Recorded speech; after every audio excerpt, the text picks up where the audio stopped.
Morning and welcome back to the channel. This is Tanya and अभी मैं ऐसे इसलिए बात कर रही हूँ क्योंकि अभी जस्ट मैं उठी थी and it's 8:30 AM right now and I got freshen up, ठीक है।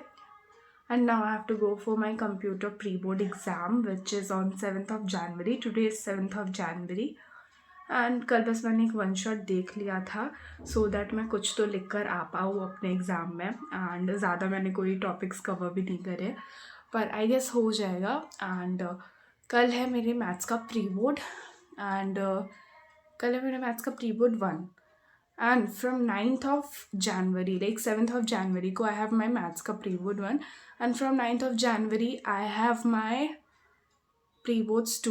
लाइक 9th of January से मेरे प्री बोर्ड्स 2 स्टार्ट हो जाएंगे एंड मैंने ऑलरेडी अपनी एक पहली वाली वीडियो में बता के रखा था कि क्या सीन है। सो आई होप तुम लोगों ने वो सारी वीडियोस देखी हो एंड नहीं देखी तो I put the date sheet here, ठीक है।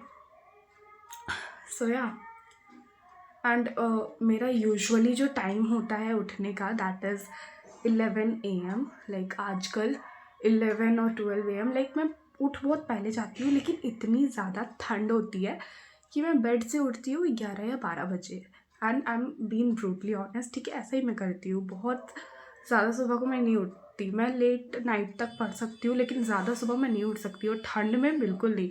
लेट मी शो यू कि बाहर कितनी ठंड है। लाइक मैंने बहुत सारे वीडियोस देखे जहाँ पे अभी भी धूप निकल रही है भाई बहुत ज़्यादा। मेरे साथ ऐसा क्यों नहीं हो रहा? लाइक मैं तुम लोगों को दिखाती हूँ अभी। तो as you can see in the video कितना ज़्यादा फॉगी था एंड फ़ोन में तो उतना ज़्यादा कैप्चर भी नहीं हो पा रहा था जितना फॉगी एक्चुअली में था। एंड रात में तो ऐसा बिल्कुल मुझे लगता है कि मेरा घर बादलों में आ चुका है। इतना ज़्यादा फॉगी एनवायरनमेंट हो रहा है मेरे आसपास और धूप बिल्कुल भी नहीं आ रही है। So welcome back to the channel guys. This is Tanya and I am a CBSE class 10 student. So this video is not going to be a whole vlog, but before moving further in the video I just want to share with you something about maths. तो अभी मैं थी library में and ये थी मेरी notebook जिसमें अभी मैं लेक्चर्स कर रही हूँ क्योंकि मेरे सारी नोटबुक्स फिलअप हो चुकी है, लाइक ख़त्म हो चुकी है एंड अब मेरे पास बस यही नोटबुक बची थी। तो मैंने सोचा अब मैं इसी में लेक्चर्स करूँगी अपने मैथ्स के। और अभी मैं पढ़ रही थी स्टैटिस्टिक्स। तो स्टैटिस्टिक्स के जो लेक्चर्स हैं ना वो अभी बैच में हुए नहीं थे तो मैं अपने आरएम बैच से कर रही थी क्योंकि आरएम बैच में भी बहुत सारे ऐसे चैप्टर्स थे जो मैंने किए नहीं थे। तो कुछ चैप्टर्स जो अभी बैच में हुए हैं वो मैंने अभी बैच से किए हैं, जैसे एपी और applications of trigonometry, statistics, probability, वो तीनों चैप्टर मैंने किए हैं आरएम बैच से। तो अभी मैंने ना एक लेक्चर किया था और 2 लेक्चर्स और रह रहा था एंड अभी मुझे वही करना था। तो अभी मैं लेक्चर 2 करने वाली थी लेकिन उससे पहले मैंने जितने भी फार्मूलाज पढ़े थे मेन के उसकी मुझे बनानी थी शीट, लाइक अपनी रिविजन शीट या फिर शॉर्ट नोट्स कह लो। और यहाँ पे मैं तुम लोगों को लाइब्रेरी का थोड़ा सा पॉइंट ऑफ व्यू दे रही थी कि मुझे क्या दिखता है when I am sitting on a table. वैसे तो मैं हमेशा डिफरेंट प्लेसेस पे बैठ जाती हूँ क्योंकि बहुत सारे लोग इधर उधर होकर बैठ जाते हैं तो मुझे भी मेरी वो सीट नहीं मिल पाती जो कि मुझे चाहिए होती है। एंड जो टेबल्स होती है ना उसके ऊपर एक जगह बनी हुई है जिस पे like we can keep our books and notebooks. और ये सारी बुक्स या नोटबुक्स मेरी नहीं थी, मैं अपने सारे नोटबुक्स घर पे लेके जाती हूँ। लेकिन ये देखो कितनी मोटी मोटी किताबें थी, इसको देख के ही मुझे चक्कर आ रहे थे। तो बगल वाले ना डेस्क पे मैंने अपना बैग रख दिया था एंड उसके नीचे एक नोटबुक थी जिसमें मैं सारा अपना रफ वाला काम करती हूँ।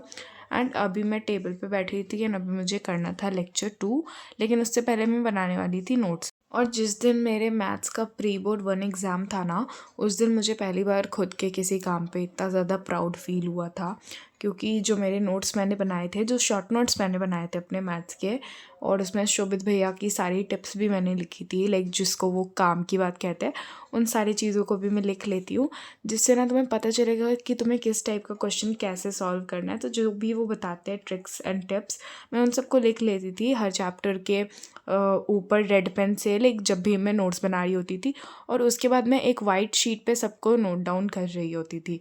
तो इस वजह से सारी चीज़ें एक जगह हो गई थी और बार बार मुझे अपनी नोटबुक्स नहीं खोलनी पड़ी थी।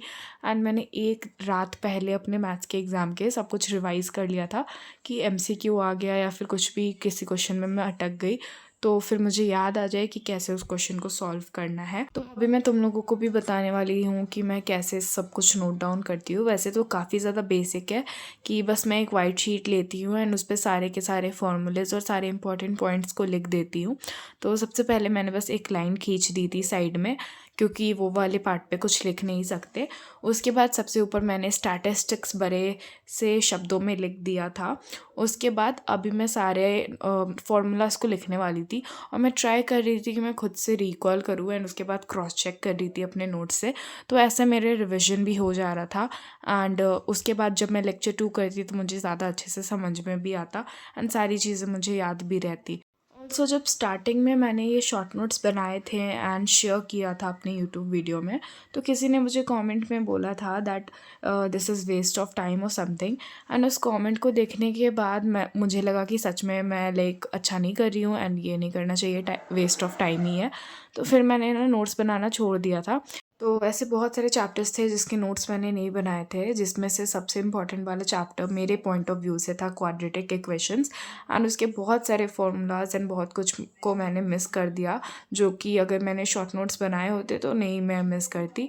तो I will continue making my short notes and अगर तुम लोगों को मेरी वॉइस थोड़ी डाउन लग रही है सो आई एम रियली सॉरी, क्योंकि बिकॉज ऑफ सम रीजन्स मेरी वॉइस इतनी ज़्यादा डाउन है।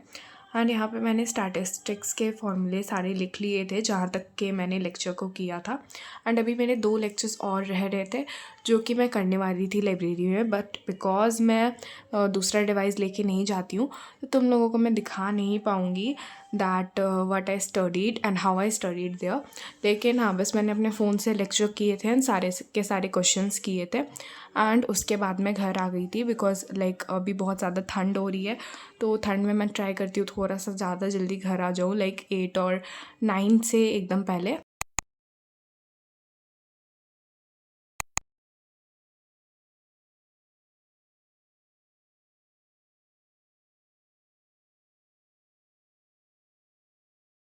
So here you can pause the video and you can read कि किस दिन मेरे कौन से एग्ज़ाम्स थे या क्या चल रहा था।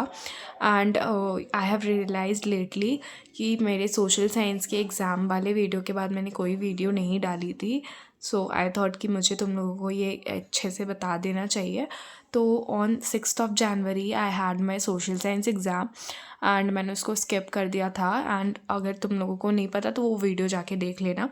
उसके बाद 7 जनवरी को मेरा था कंप्यूटर एप्लीकेशंस का एग्ज़ाम, जो कि अच्छा गया था क्योंकि मैंने एक वन शॉट देखा था जिसमें से बस मैंने 25 मार्क्स का HTML कर लिया था एंड मेरा एग्ज़ाम काफ़ी अच्छा गया था क्योंकि वो सैम्पल पेपर आई थी, लाइक जो CBSE की सैम्पल पेपर होती है अपलोडेड, सेम टू सेम वही आ गई थी।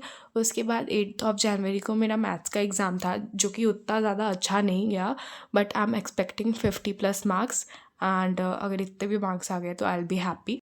नाउ मूविंग फर्दर, जनवरी 9 से मेरे प्री बोर्ड 2 स्टार्ट होने वाले थे। तो इंग्लिश का एग्ज़ाम तो मेरा सो सा ही गया and comparing to pre board 1 मेरा इंग्लिश का एग्ज़ाम अच्छा नहीं गया बिकॉज इंग्लिश में जो अनसीन पैसेज था एंड क्वेश्चन आंसर्स थे वो मैंने बहुत ज़्यादा लास्ट मोमेंट पे कंप्लीट किए थे एंड अनसीन पैसेज पे ही मैंने 1 घंटा वेस्ट कर दिया था, लाइक जो फर्स्ट वाला अनसीन पैसेज था, जिस वजह से मुझे ऐसा लगता है कि मैंने अच्छे से टाइम को यूटिलाइज़ नहीं किया और मैं पेपर रिवाइज़ भी नहीं कर पाई थी एंड उसके साथ साथ मेरे कुछ क्वेश्चंस भी रह गए थे जो कि प्री बोर्ड 1 में नहीं हुआ था। फिर मेरा संस्कृत का एग्ज़ाम था on 10th of January, but because of a misunderstanding जो कि मुझसे ही हुई थी, मेरा संस्कृत का एग्ज़ाम नहीं हो पाया था बिकॉज मैं कंप्यूटर पढ़ के चली गई थी and let me show you कि मुझे कैसे कन्फ्यूजन हुआ था। तो हेयर यू कैन सी कि जो ये मेरा स्टिकी नोट है इस पे मैंने सब कुछ अच्छे से लिखा था कि 10th of January को मेरा संस्कृत एग्ज़ाम है, लेकिन मैंने एक और कैलेंडर टाइप का एक शीट पे बनाया था जिस पे मैंने संस्कृत का exam on 11th of January लिखा था and on 10th of January मैंने कंप्यूटर एप्लीकेशंस लिख दिया था एंड दैट इज़ वाई मेरा एग्ज़ाम काफ़ी ज़्यादा बुरा गया था। लाइक जब पेपर्स डिस्ट्रीब्यूट हो रहे थे, क्वेश्चन पेपर्स मिल रहे थे हमें, तो उसके पहले ही हमें आंसर शीट मिल जाती है। तो मैंने आंसर शीट पे भी सब्जेक्ट वाले like fill in the blanks में मैंने कंप्यूटर एप्लीकेशंस लिखा था एंड जैसे ही मुझे पेपर मिला एंड मैंने देखा उस पर संस्कृत है, आई आस्क्ड माई मेट कि आज संस्कृत है एंड ही वॉज लाइक या आज संस्कृत है एंड मैं बहुत ज़्यादा पैनिक करने लगी थी एंड उस दिन मुझे सारे के सारे वो क्वेश्चंस के आंसर्स मिल जा रहे थे जिस क्वेश्चंस को मैं कभी अटेम्प्ट नहीं करती हूँ। लाइक मैं छोड़ कर आ जाती हूँ या फिर कुछ भी लिख कर आ जाती हूँ, लेकिन फिर मैंने बहुत ही कामली उन सारे क्वेश्चंस को देखा जो पैराग्राफ्स दिए होते हैं, एंड कुछ ना कुछ आंसर्स मैं सब में लिख के आ गई। लेकिन जो मैं अपने नॉर्मली संस्कृत के एग्ज़ाम में सारे क्वेश्चंस के आंसर करती हूँ, वो सारे के सारे क्वेश्चंस को मैं मोस्टली छोड़ कर आई थी जिसमें ऑप्शंस दिए होते हैं। एंड ये मैं तुम्हें अच्छे से एक्सप्लेन नहीं कर पाऊँगी फॉर सम रीज़न्स। लेकिन हाँ, संस्कृत का एग्ज़ाम मेरा बहुत बुरा गया। लाइक ये बहुत ही ज़्यादा अनएक्सपेक्टेड था एंड मुझे नहीं लगा था कि मैं मेरी लाइफ टाइम में मैं ऐसा ब्लंडर करूँगी कभी, क्योंकि पहले मेरे से ऐसा कभी नहीं हुआ है। इट जस्ट बिकॉज कि ये वाली जो शीट थी ये मेरे सामने चिपकी हुई थी, तो मेरे मन में ये आ चुका था कि कल हम लोगों का कंप्यूटर एग्ज़ाम है एंड मैं कंप्यूटर पढ़ के गई थी। Also when I am editing this video, कल मेरे सोशल साइंस का एग्ज़ाम है and I am again at that point जब मेरा सिलेबस नहीं कंप्लीट है। सो अभी मैं जा रही हूँ एंड कुछ कुछ मैं पढ़ने वाली हूँ जो भी मैं पढ़ पाऊँ, एंड उसके बाद I will get a slip, क्योंकि अब मैं वापस से पूरी रात जग के वही सेम चीज़ रिपीट नहीं करना चाहती, because something is better than nothing. तो मैं कुछ ना कुछ तो लिख के आऊँगी। सो या तब तक के लिए take care, bye bye, and या न्यू व्लॉग मैं डालूँगी अगर मुझे टाइम मिल जाए।